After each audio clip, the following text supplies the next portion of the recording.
Buenos días, el día de hoy me presento primero, soy la doctora Pamela Castro, residente de traumatología. El día de hoy vamos a hablar sobre fracturas, tanto en miembro superior como en miembros inferiores. Es un tema bastante amplio, lo hemos tratado de resumir, sin embargo lo hemos tratado de hacer de una manera didáctica. De todas maneras, lo que recomendamos es de que también lo puedan leer en el tipo de bibliografía que se maneja dentro de Villa Médica. Para tener en claro algunos conceptos, la fractura se define como una interrupción de la continuidad, ya sea ósea o a nivel cartilaginoso, es decir, una solución de continuidad en un hueso. Las fracturas pueden ser de dos grandes tipos. Existen fracturas abiertas, en las que la herida se presenta justamente en continuidad con el foco de la fractura, y fracturas cerradas, en las que no hay lesiones en piel, no hay lesiones en partes blandas que guarden continuidad con las fracturas. Sin embargo, siempre pueden haber heridas superficiales. Otro concepto importante es de las luxaciones. La luxación va a ser la pérdida completa de la congruencia de las superficies articulares. Esto quiere decir una desviación y una pérdida de lo que es el componente o el contacto principal que se da entre dos huesos que forman, dos o tres huesos que forman una articulación. Y el esguince generalmente se define como una lesión de tipo de partes blandas, ya sean desgarros musculares o tendinosos. En cuanto a la etiología de todos los problemas traumatológicos, tenemos que pueden ser tanto de traumas directos o indirectos. El mecanismo directo son generalmente caídas de alta energía o alto impacto, en los que justamente la zona dañada es la zona en la que se está impactando o se carga toda la fuerza de mecanismo del accidente. En cambio, en el trauma indirecto tenemos que estas fuerzas se van desviando, y esta desviación o esta propagación es la que va a causar la lesión en otro nivel. Por ejemplo, en esta deportista tenemos que mientras ella coloca la mano en extensión, no necesariamente se va a fracturar solamente la mano, sino que también puede fracturarse el codo, el hombro, dicho sea de paso la clavícula o la articulación acromioclavicular. De eso depende la desviación o la carga axial de las fuerzas en el mecanismo de fractura. De esto también generalmente es lo que se va a terminar lo que son los trazos de fractura. El mecanismo de acción por eso es muy importante. Entonces generalmente tenemos de que en fracturas las fracturas simples se definen como esas fracturas que tienen solamente un trazo. Correcto, estas fracturas simples pueden ser de tres tipos. Las fracturas simples necesariamente pueden ser de un trazo transverso, de un trazo oblicuo o de un trazo espiroideo. A partir de esta clasificación es que se van a derivar las demás.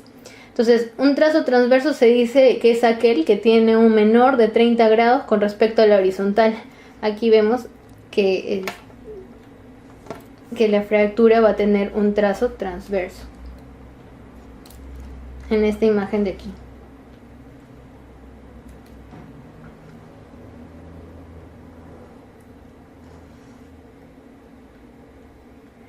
Mientras que en esta de aquí, que en esta otra, vemos que tiene un trazo oblicuo. Las fracturas oblicuas con trazo oblicuo se definen aquellas en las que tienen un ángulo mayor de 30 grados con respecto al horizontal. Y las fracturas espiroideas son aquellas en las que la solución de continuidad sigue un patrón de espiroideo, como su nombre lo dice, ¿no? Como una hélice. Y esto generalmente depende del tipo, del mecanismo o del lugar de acción de las fuerzas. Aquí, para recordar las partes de un hueso, generalmente en traumatología nosotros trabajamos con los que son tercios y siempre dividimos todos los segmentos del cuerpo en tercios. Entonces aquí tenemos un hueso largo común, por ejemplo es el húmero, y tenemos que ambos extremos se denominan epífisis. Estos dos extremos están unidos a través de un extremo longitudinal al que denominamos diáfisis. Ojo, estas son las partes de un hueso largo. Las epífisis y las diáfisis se conectan a través de la metáfisis, que es un área que es la de acá, caracterizada porque en esta área va a haber gran cantidad de hueso esponjoso y es la área en la que hay mayor actividad metabólica en el hueso. La metáfisis también delimita una zona en los huesos inmaduros o huesos en crecimiento sobre ella, que se denomina la fisis o cartílago de crecimiento. Entonces tenemos que una fractura va a ser la solución de continuidad de cualquiera de estas partes, ya sea completa o ya sea incompleta.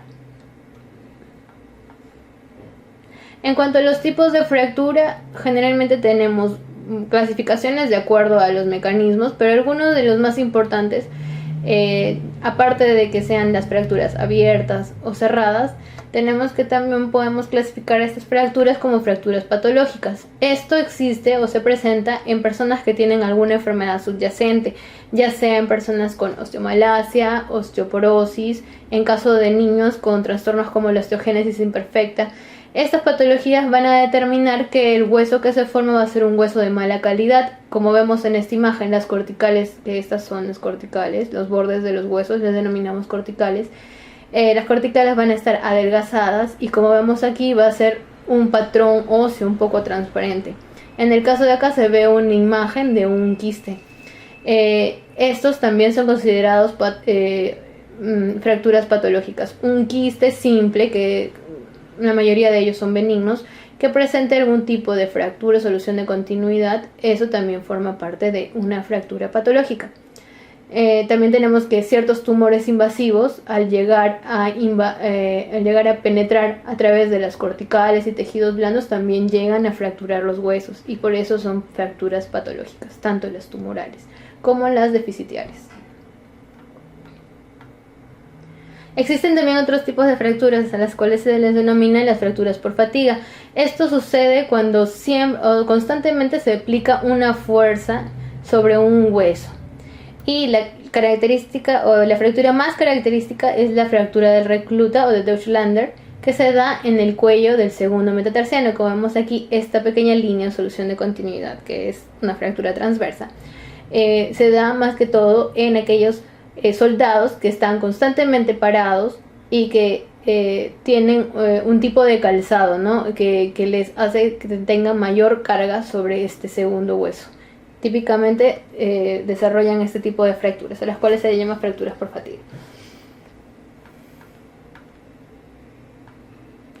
Bueno, rápidamente algunos puntos sobre la consolidación ósea. Es muy importante hablar sobre consolidación si es que vamos a hablar sobre fracturas. La consolidación es aquel proceso, no es una reacción más que todo de tipo inflamatorio que se origina en el momento en el que se realiza la fractura, en el momento en que se tiene esta noxa o este estrés sobre el hueso, donde se produce la fractura. En ese mismo instante ya inicia la consolidación ósea. Esta consolidación básicamente está formada por 4 etapas. Dentro de la primera tenemos que es la fase de impacto y de formación del hematoma. El hematoma fracturario, como podemos ver acá, es una zona o un lugar en donde se inicia la cascada inflamatoria.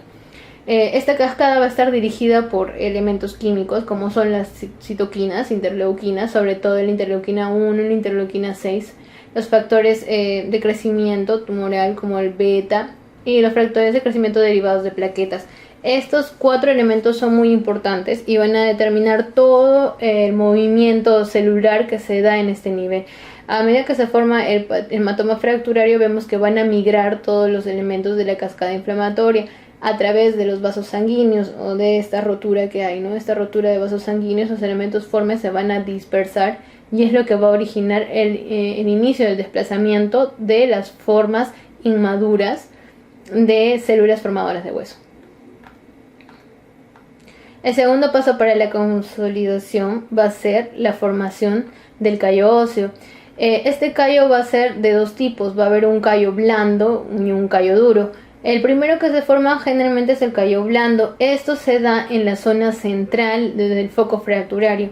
Esta zona, la característica es que tiene muy poco oxígeno, no llega el oxígeno debido a que los vasos sanguíneos están rotos, entonces ya no hay quien transporte el oxígeno, y es aquí donde se van a empezar a depositar ciertos elementos como el colágeno tipo 2. El elemento celular que predomina en esta fase son los condroblastos. Estos son los encargados de la formación del colágeno tipo 2 y que se forme el callo blando. También tenemos otra fase dentro de la formación del callo en la zona periférica, o sea en los alrededores. Sí va a haber, al contrario de la zona central, abundante o gran cantidad de oxígeno, y en esta zona se produce otro tipo de osificación, que es la conocida como osificación endomembranosa. Esta osificación está caracterizada por la formación de colágeno tipo 1. Y este colágeno tipo 1 predominantemente está dado por los osteoblastos. Estos osteoblastos se van a encargar de lo que es el depósito del colágeno tipo 1.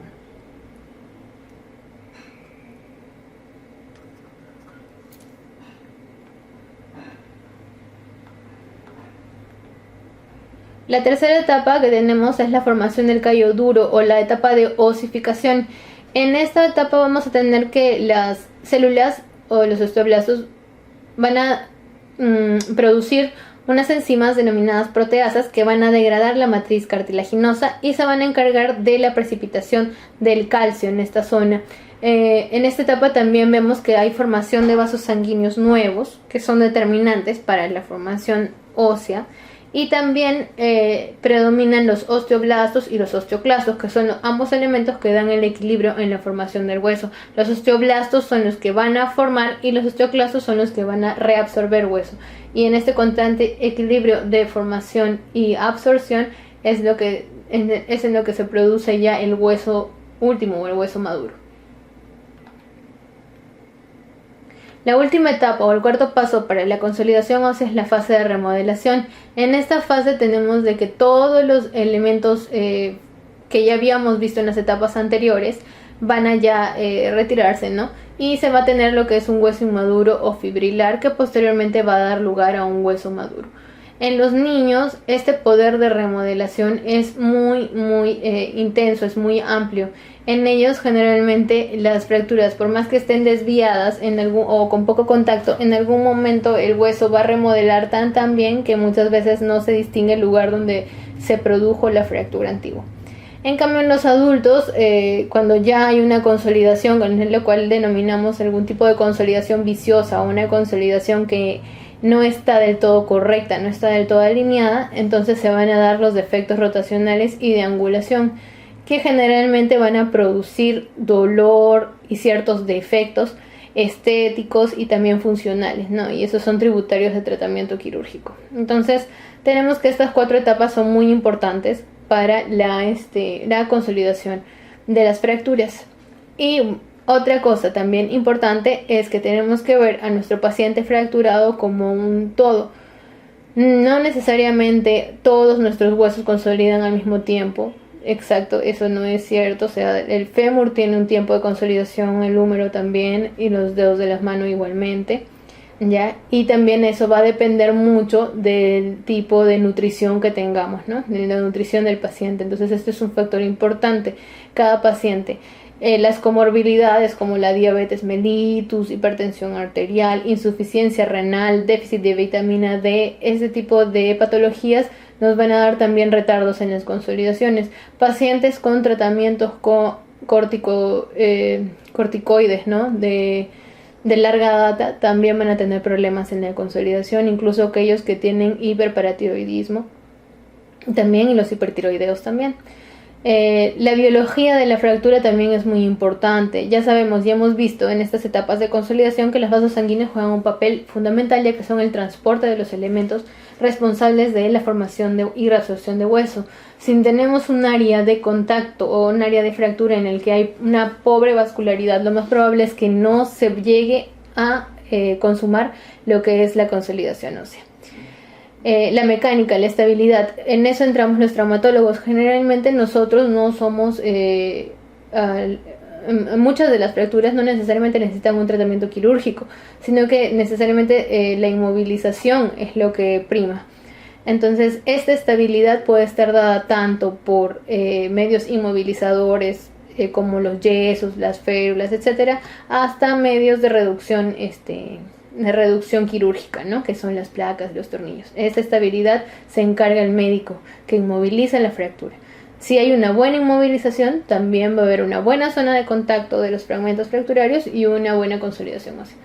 Y todo esto nos lleva a que nuestro paciente tiene que recuperar la funcionabilidad. ¿De qué nos sirve tener un hueso pegado si es que no hay tejido muscular adyacente, si es que no funcionan los tendones, los ligamentos, los nervios ni los vasos sanguíneos? todo ello es un conjunto, entonces no nos serviría para nada esa pierna. Entonces tenemos de que el principal objetivo de corregir una fractura es la recuperación de la funcionabilidad del miembro afectado. Para el diagnóstico de fracturas nosotros generalmente utilizamos múltiples herramientas, desde el examen físico hasta los apoyos o la ayuda diagnóstica, ¿no?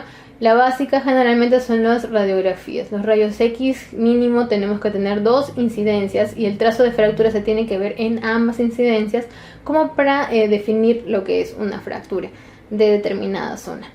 Las tomografías con reconstrucción 3D nos son bastante útiles en el caso de fracturas articulares. Como podemos ver aquí, se delimitan muy bien los elementos óseos en las tomografías con reconstrucción 3D. Si queremos ver lesiones de partes blandas, ya sea ligamentos, tendones, articulaciones, etcétera, utilizamos lo que es la resonancia magnética. Ella nos va a dar un patrón más definido de este tipo de lesiones, ¿no? Ya que las características de este examen nos permiten ver muy bien los contrastes entre líquido, zona muscular, zona hematizada, etcétera. Y las gamografías también las usamos para ver, sobre todo en pacientes que tienen lesiones invasivas, ya sea lesiones tumorales, para ver el grado de actividad de un tumor, y también para ver el grado de actividad de una infección, generalmente pacientes con osteomielitis, tanto aguda como crónica. Algo importante de tratar para una fractura, como ya les había mencionado, es que tenemos que reducir y fijar la fractura. La reducción se define como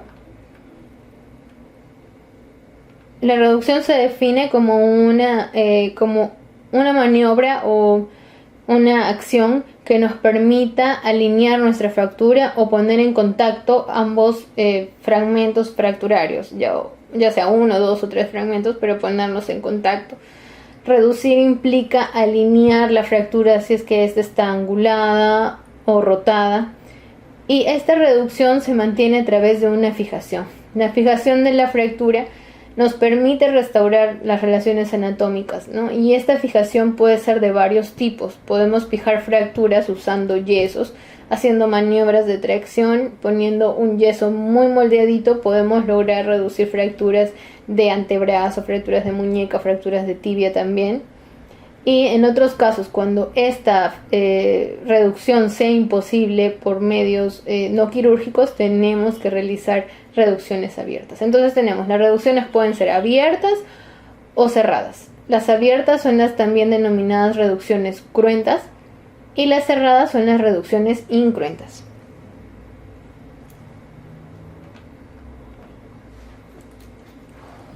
En estas reducciones lo que nos van a permitir va a ser alinear las fracturas, y nosotros vamos a utilizar algún medio de fijación. Generalmente usamos ya sea placas a tornillos, alambres, agujas Kirchner, diferentes tipos de fijación, e incluso fijadores externos también que pasan sobre la piel. Todo esto para lograr una buena reducción de nuestra fractura, buen contacto y buena consolidación ósea. La estabilización, como les decía, puede ser por fijación o incluso con ferulización. Todo eso depende de las características de las fracturas. Otro punto importante, que son los principios de esta asociación que es a nivel internacional para el manejo de fracturas, es que tenemos que preservar la vascularización. Y donde se encuentra el principal aporte nutritivo de los huesos está en el periósteo. Entonces esto nos indica que tenemos que preservar siempre el periósteo, y cuando se realicen las cirugías, tratar de manipular el periósteo, que es la zona que rodea el hueso, la capita, una membranita que rodea el hueso que está muy vascularizada. Hay que preservarla, hay que cuidarla. Y sobre todo también manipular muy bien lo que son los músculos y los tejidos blandos adyacentes. El cuarto punto que trata esta asociación es que tenemos que procurar una precoz y segura movilización de la zona lesionada como del enfermo. Es decir, que si nosotros reparamos un brazo o una rodilla, etcétera, o un tobillo, tenemos que procurar que nuestro paciente tenga una movilización precoz. es lo que hablábamos, ¿no? Lo principal objetivo de un traumatólogo es lograr que el miembro imposibilitado vuelva a movilizarse normalmente.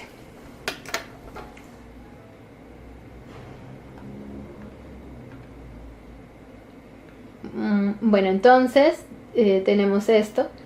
Generalmente nosotros, al tener una fractura, podemos usar nuestros ojos para diagnosticarlos a través de un examen físico en el cual vemos tumefacción, deformidad, desviación, angulación, muchas veces equimosis, etc. Al examen también podemos palpar una solución de continuidad, un crujido óseo, y obviamente al decirle a nuestro paciente que mueva la muñeca, bueno, esto va a ser completamente doloroso y ya vamos a tener clarito que este paciente está fracturado. Tomamos la radiografía y la radiografía nos indica que tiene una fractura de tercio distal de radio y cúbito, ¿no? De su manito.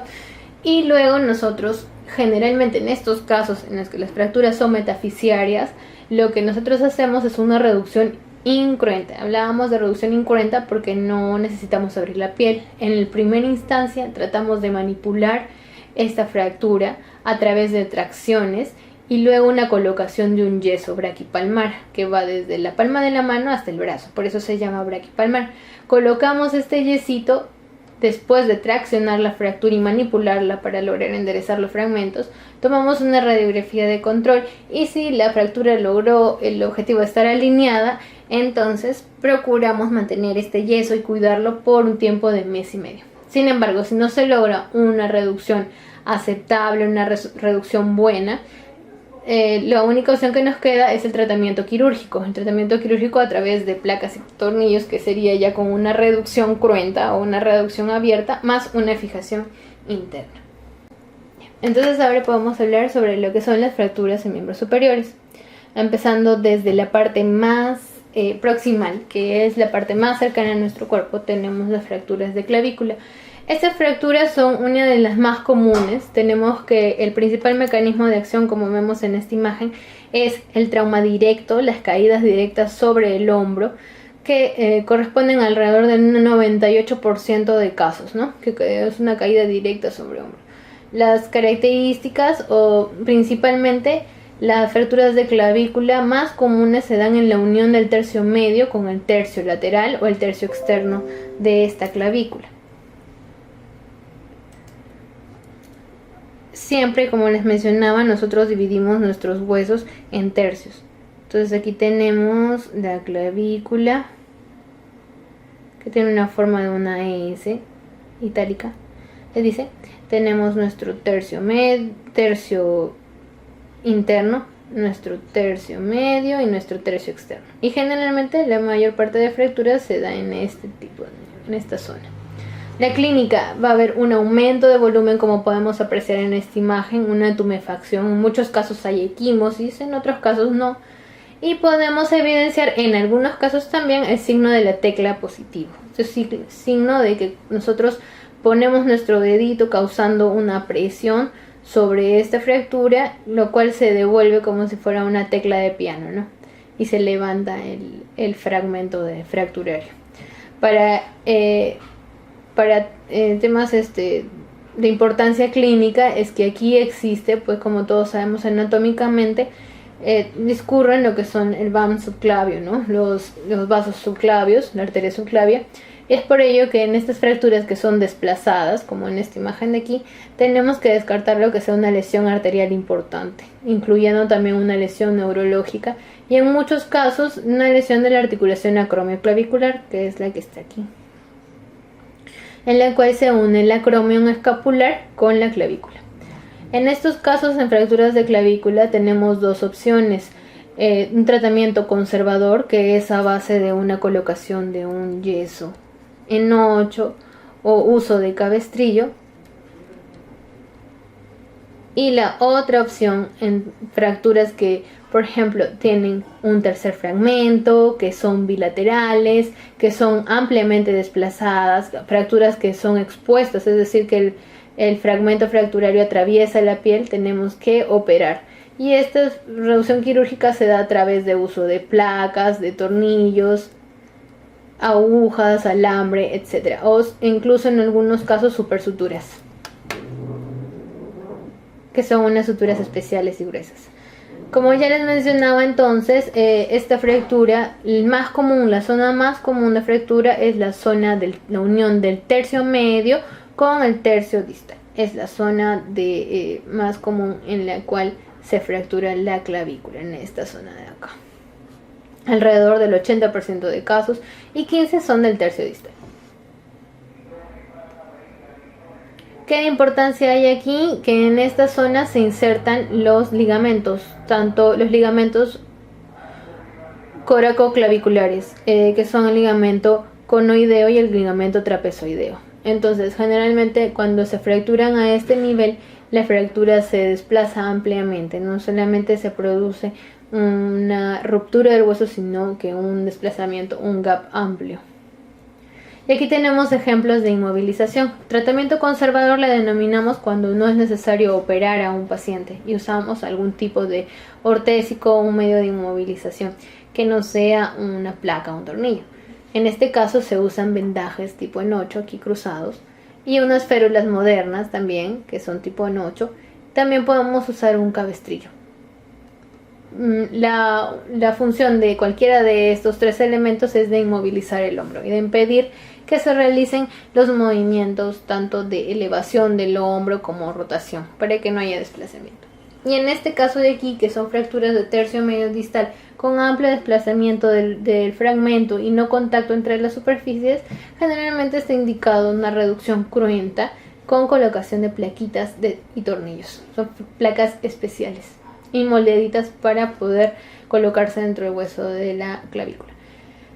Siguiendo con los huesos del miembro superior, tenemos que existen también fracturas de escápula. Estas son un poco más raras, no se presentan tan comúnmente y son producto de traumatismos de alta energía. Estos traumatismos de alta energía generalmente son de los siguientes tipos: accidentes de tránsito, caídas de altura y explosiones, o heridas por PAF, ¿no? Por arma de fuego. Estos son los tres principales mecanismos de trauma de alta energía, y los tres son los más comunes que vemos en las emergencias de los hospitales de Lima. Característicamente, entonces, la zona que se fractura más común en la escápula es el cuerpo, que es la zona en la que hay menor masa ósea, ¿no? Menor contenido, que es una zona casi laminar, casi en la que el hueso se vuelve plano. Clínicamente va a haber tumefacción en la región escapular, y es muy importante también descartar lesiones tanto costales como pulmonares. Si se fracturó el de escápula, quiere decir que fue un trauma de tan alta energía que también puede llegar a lesionar la parrilla costal y por ende los pulmones, causando neumotórax, etc. Se tiene que evaluar también lesiones del plexo braquial, ya que aquí están los orígenes del plexo braquial en la zona infraglenoidea, y la lesión del nervio subescapular, que es el que discurre justo por esta zona de aquí. Generalmente el tratamiento va a ser inmovilización. No mucho se habla sobre tratamiento quirúrgico, pero sí se inmoviliza al paciente. Otro segmento importante son las fracturas de húmero proximal. Estas fracturas de húmero proximal se van a dar a consecuencia de un trauma directo o de una caída con carga axial de apoyo en mano, como vimos en la imagen, en la primera de las imágenes de los mecanismos de fractura. Cuando alguien apoya su mano sobre el suelo con todo el peso del cuerpo, generalmente esta fuerza se puede expandir y puede fracturar lo que es el cuello del húmero. Característicamente el más afectado es el cuello quirúrgico. En el húmero delimitamos 4 zonas principales, aquí como vemos en esta figura: la cabeza del húmero, la zona del troquíter o tuberosidad mayor del húmero, la zona del troquín o la tuberosidad menor, y la diáfisis humeral. La zona de la diáfisis está formando parte de lo que es aquí, en esta zona de aquí que vemos, el cuello quirúrgico del húmero, la zona donde más frecuentemente se dan las fracturas, y también tenemos la zona del cuello anatómico que va justo por debajo de la cabeza. Es muy importante la clínica. Existe un dolor, limitación funcional, y nuestro paciente va a llegar cogiéndose el brazo, pegándolo al cuerpo y quejándose de dolor intenso. La equimosis es un signo importante, sobre todo en pacientes adultos mayores. Generalmente se forma un signo que se denomina el signo de Henneking, que lo vamos a ver como una equimosis que se da en cara medial de lo que es el brazo y que también se propaga hasta la cara también interna de la región axilar, ¿no? O torácica media. Signo de Henneking, no se olviden. Es importante en este nivel descartar lesión del nervio axilar que discurre por esta zona de aquí, en donde ya va a cambiar de nombre, ¿no? El nervio axilar ya se empieza a dividir en el plexo braquial, ¿no? En todas sus ramas. Y también es una importante zona debido a de que aquí se van a dar lo que es la irrigación. Los vasos circunflejos humerales van a estar justo a este nivel. Generalmente va a haber dos, un circunflejo humerales anterior y un circunflejo humeral posterior. De ellos va a depender la irrigación de la cabeza del húmero, y de esta zona de fractura también nos puede determinar que haya una futura necrosis de cabeza humeral. Eso es algo bastante importante. ¿En qué pacientes vemos más frecuentemente este tipo de fracturas? Como vemos aquí, es un paciente osteoporótico. Generalmente se da en adultos mayores con caídas simples, caídas desde propia altura. El abuelito que se resbala, apoya su mano, se fractura el cuello quirúrgico del húmero. Y en pacientes jóvenes son traumas de alta energía. El tratamiento, generalmente cuando se desplazan estos fragmentos, ¿no? Estos 4 fragmentos están ampliamente desplazados, el tratamiento tiene que ser quirúrgico. Si es que no hay desplazamiento o tenemos que nuestro paciente es ya es un adulto mayor con muchas comorbilidades, los cuales no se pueden a veces intervenir quirúrgicamente, optamos por un tratamiento conservador, que es la colocación de un cabestrillo con un movilizador de hombro. Y el tratamiento quirúrgico puede ir desde el uso de placas y tornillos hasta el uso de prótesis de hombro, dependiendo del tipo de fractura. Sigamos con las fracturas, seguimos bajando y tenemos lo que son las fracturas diaficiarias de húmero. Estas fracturas se van a dar generalmente por traumas de alta energía y característicamente son traumas directos, ¿no? Un golpe directo en el brazo va a originar lo que es una fractura diaficiaria de húmero, ya sea con los trazos que hemos estudiado al principio, trazo transverso, trazo oblicuo o trazo espiroideo. Las características, tenemos que evaluar siempre la posibilidad de una lesión del nervio radial, que justamente es el nervio que está discurriendo por el tercio, la unión del tercio medio con el tercio distal del húmero, en el denominado canal de torsión. En esta zona es donde el nervio es más susceptible para lesionarse, y tenemos que evaluar siempre el estado neurológico de nuestro paciente. Si vemos que presenta la mano caída y pérdida de sensibilidad y movilidad en el dorso de la mano, estamos ante una probable lesión del nervio radial. Clínicamente vemos que el paciente se presenta con mucho dolor, ya que esta zona está ricamente inervada y también hay bastante musculatura, lo que ocasiona el sangrado y el dolor, y va a tener inestabilidad. Otra cosa importante, como habíamos mencionado, es tanto el daño del nervio radial, también de los vasos sanguíneos a este nivel. Y el tratamiento, nosotros podemos optar tanto por un tratamiento conservador o por un tratamiento quirúrgico, dependiendo del tipo de fractura. Si tenemos que es una fractura expuesta, muchas veces optamos por colocar fijadores externos, en la mayoría de los casos. Si tenemos que son fracturas cerradas, podemos usar placas, tornillos, clavos endomedulares o simplemente colocación de un yeso colgante. Para el tratamiento de las fracturas, lo que nosotros vemos en traumatología es la edad del paciente, el grado de actividad de también el tipo de dominancia. No es lo mismo operar del brazo de un paciente diestro que a un zurdo si se lesiona el brazo dominante. Entonces tenemos el tipo de actividad que realiza también, o sea, un deportista de alta energía, tenemos que dejar pues el brazo fuerte y bien restaurado. Sin embargo, en los adultos mayores no tanto, porque su actividad también es más limitada.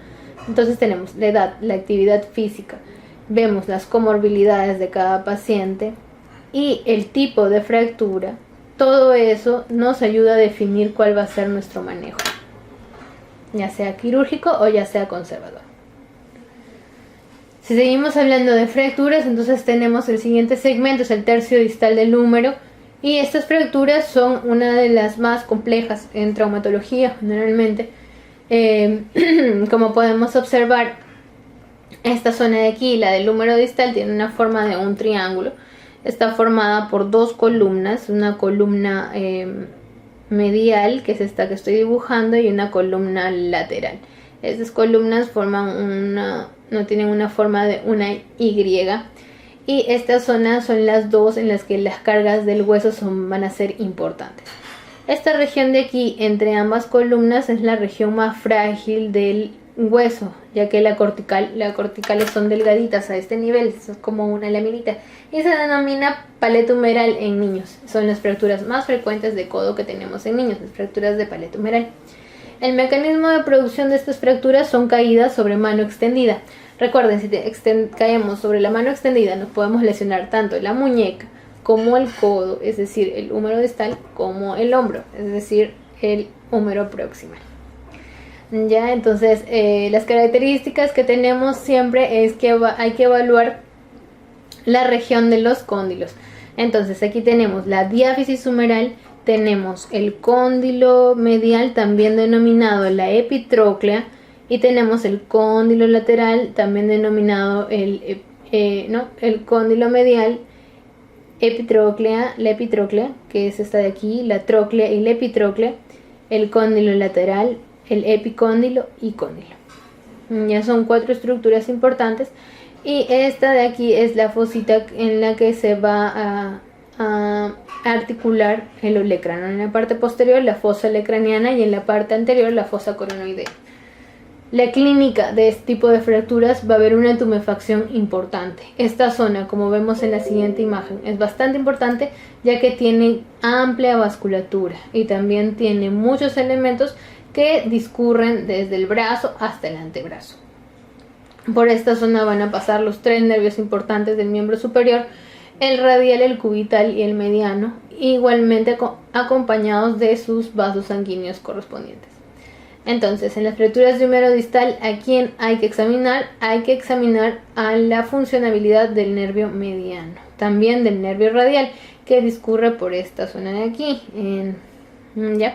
Y también la arteria braquial, que la vemos aquí, ya pasando por este canal, justo medial a lo que es la inserción del bíceps.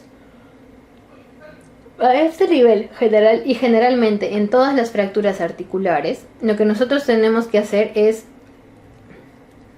cuando tenemos una fractura en una articulación, tenemos que armarlo como si fuera un rompecabezas. A eso se le llama una reducción anatómica.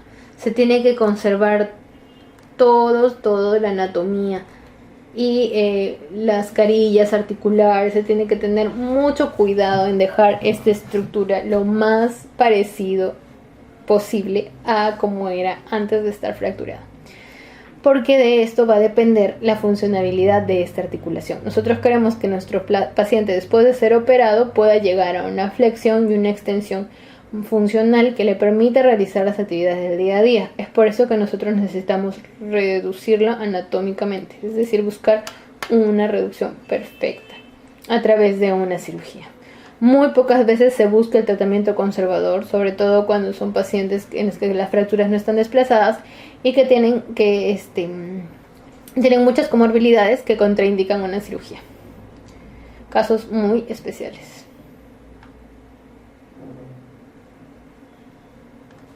Otra fractura muy característica y bastante común en pacientes que practican deportes son las fracturas de olecrano.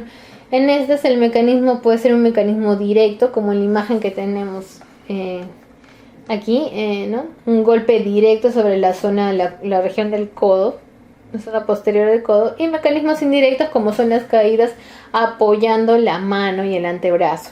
En pacientes adultos mayores esta fractura también es bastante frecuente debido a la debilidad de las corticales a este nivel. Las características son que generalmente, como este hueso está en una zona donde la piel es muy delgada, van a existir lesiones dérmicas asociadas si es que no son exposiciones óseas. También en esta zona, como está ampliamente vascularizada, tenemos que va a haber tumefacciones importantes, incluso también derrames articulares. La clínica, un aumento de volumen, dolor a la palpación, la limitación a la flexo-extensión del codo es importante. Y aquí hay que descartar la lesión del nervio cubital, que es el que transcurre por el surco epitrócleo olecraniano. En esta región de aquí pasa el nervio cubital y puede pinzarse o puede lastimarse por alguno de los fragmentos, ¿no?, de la fractura.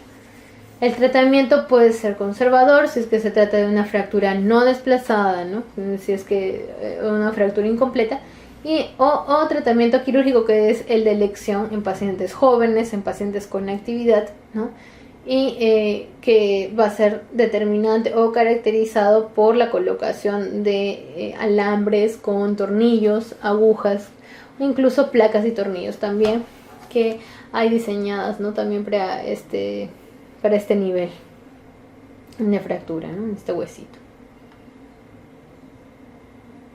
Otra fractura muy importante es la fractura de cúpula radial, y esta puede estar dado más que todo por mecanismos indirectos. No son muy comunes aquellas con mecanismos directos.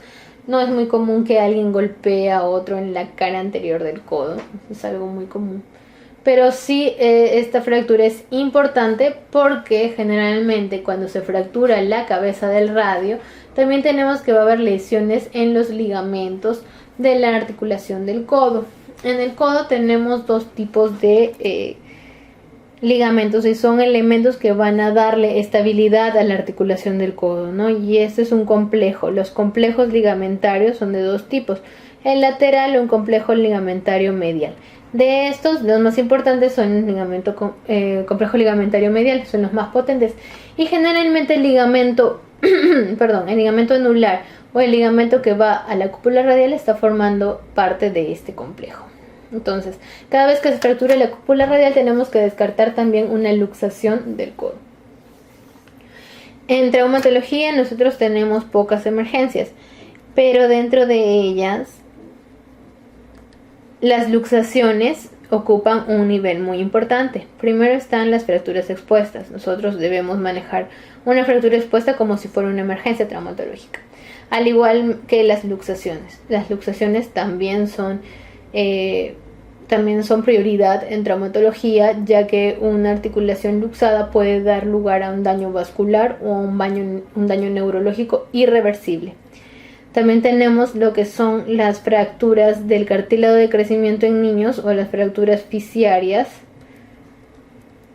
que pueden detener el crecimiento de un miembro y por eso es importante reducirlas oportunamente. Son fracturas expuestas, luxaciones, fracturas fisiarias, y también los síndromes compartimentales. Son las 4 urgencias traumatológicas. Listo, y como fuimos a hablar de estas urgencias es de que cuando hay una fractura de cúpula radial también tenemos que descartar la luxación del codo. Y si en este caso hay luxación del codo, tenemos que manejarlo como una urgencia traumatológica. Los signos que podemos evidenciar al examen es una inestabilidad en la movilización del codo, bastante dolor y limitación a la pronosupinación.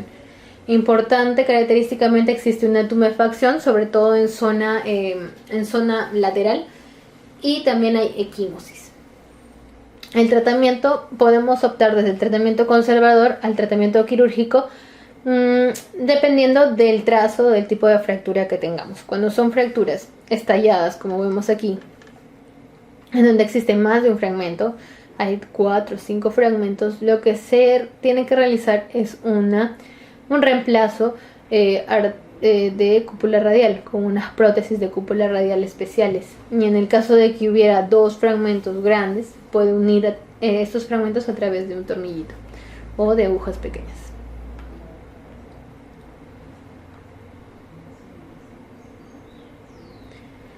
Si seguimos hablando sobre fracturas, tenemos las fracturas del antebrazo. Estas fracturas, mecanismo trauma directo. Tenemos que evaluar siempre la pronosupinación. ¿Por qué? En esta zona de aquí tenemos que el radio y el cúbito van a estar unidos a través de una membrana que se denomina la membrana interósea. Esta membrana va a formar parte de un funcionamiento, ¿no?, como un complejo articular del antebrazo, el cual va a permitir el movimiento de pronosupinación. Cualquier interrupción o disrupción de esta membrana va a limitar notoriamente este movimiento. En la clínica de estas fracturas vamos a ver que existe deformidad, existe dolor, va a haber asimetría, como vemos en esta imagen, no va a haber asimetrías, y tenemos que evaluar neurovascularmente a nuestro paciente, sobre todo la movilidad de los dedos. Los tratamientos, si son fracturas a mismo nivel con amplio desplazamiento, como nosotros queremos reducir anatómicamente esta fractura, que nos quede perfecta para que la articulación bisagra funcione, tenemos que operar. Y las cirugías mayormente se dan a través de la colocación de plaquitas y tornillos. A este nivel se dan dos tipos de lesiones características y muy importantes y muy preguntadas en los exámenes de medicina. Está la luxofractura de Monteggia y la luxofractura de Galeazzi. Recuerden, Monteggia se da característicamente como una luxación del radio proximal, una luxación de cúpula radial y una fractura de cúbito. Esto define lo que es la lesión de Monteggia. ¿Por qué es importante esta lesión? Porque puede haber un daño del nervio interóseo posterior que transcurre a este nivel, al nivel de la cúpula radial. Ahí se da una de las ramitas últimas del radial, ¿no?, denominada el nervio interóseo posterior. Y distalmente a todo esto que hemos estado hablando tenemos la lesión de Galeazzi. En esta lesión lo que tenemos va a ser una luxación de la articulación radiocubital distal. Esta articulación se va a abrir y esta apertura va a estar generada por la fractura del radio, ya sea de aficiaria o de tercio medio proximal. Entonces, se fractura el radio, se luxa el cúbito generalmente en esta fractura de Galeazzi.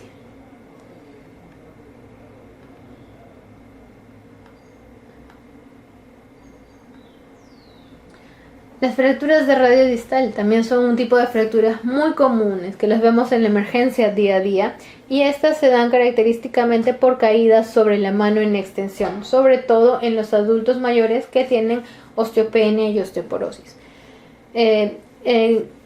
Clínicamente lo que podemos ver es, como en esta imagen, una asimetría, una deformidad, un aumento de volumen importante, y lo que tenemos que evaluar en este nivel es la estabilidad o la presencia o descartar el daño del complejo del fibrocartílago triangular.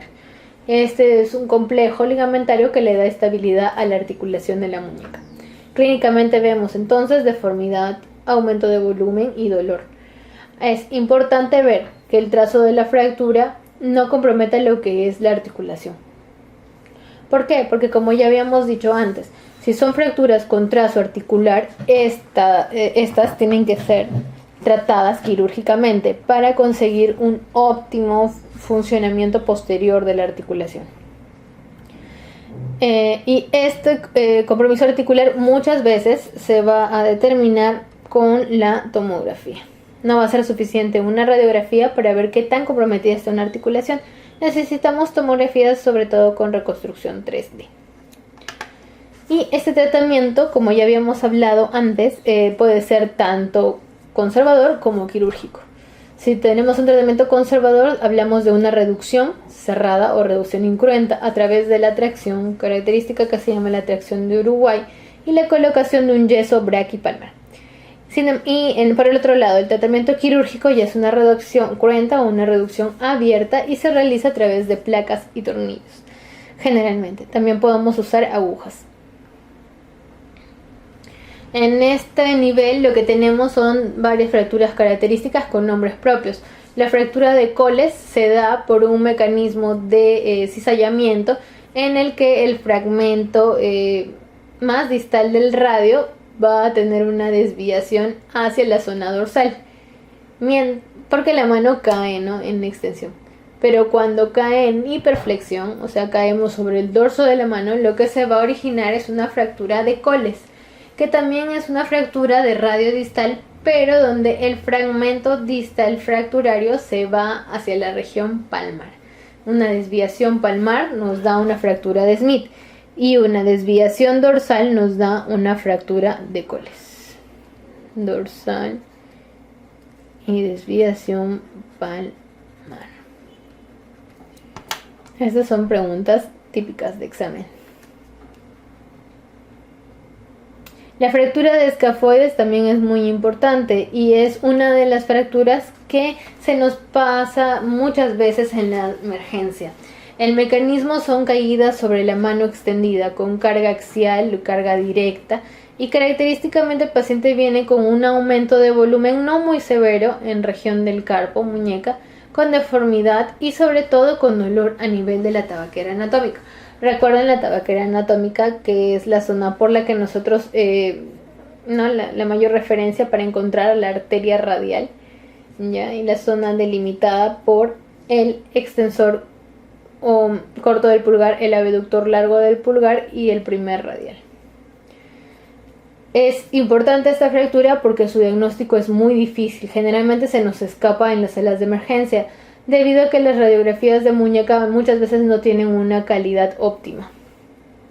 Entonces, tenemos un paciente que presenta dolor en tabaquera anatómica al examen físico, le pedimos una radiografía de la muñeca. Si nosotros evidenciamos una fractura del escafoides, que es un huesito que tiene forma de semiluna, podemos poner un yeso en copa de champán, que es un yeso con elevación del primer dedo, como haciendo like en Facebook. Si tenemos una radiografía normal, pero hay dolor en tabaquera anatómica, lo que tenemos que hacer es inmovilizar al paciente a través de una férula y a las 2 semanas volver a tomar una nueva radiografía. Si esto no es suficiente y el paciente persiste con dolor, tenemos hasta que realizar tomografías para evaluar la posibilidad de una fractura de escafoides. Y ese tratamiento, dependiendo del tipo de fractura, ya sea desplazada o no desplazada, puede ser tanto conservador como quirúrgico.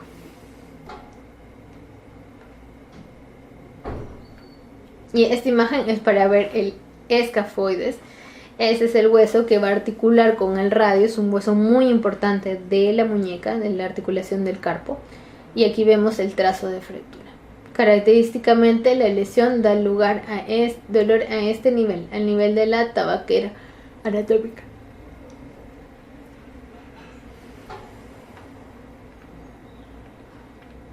Otra fractura característica de esta zona, ya vamos acabando con lo que es miembro superior, es la fractura de Bennett. Esta fractura se va a dar lugar sobre la región de la articulación trapecio metacarpiana. Aquí tenemos. Entonces lo que se va a fracturar va a ser la base del primer metacarpiano. Y el fragmento distal va a desplazarse, ¿no? Y se va a luxar. Esto por acción de esta inserción, una inserción tendinosa importante que tenemos a este nivel, que es al abductor corto del pulgar. La fractura de Bennett entonces puede tener un tratamiento, ya sea conservador mediante la colocación de un yeso tipo guante o un tratamiento quirúrgico a través de la colocación de agujas de Kirchner. La fractura de Rolando también es característica de este nivel. A nivel del primer metacarpiano en la base tenemos que si la fractura tiene un trazo simple la denominamos fractura de Bennett, mientras que si tiene un trazo comminuto o polifragmentario tenemos la fractura de Rolando.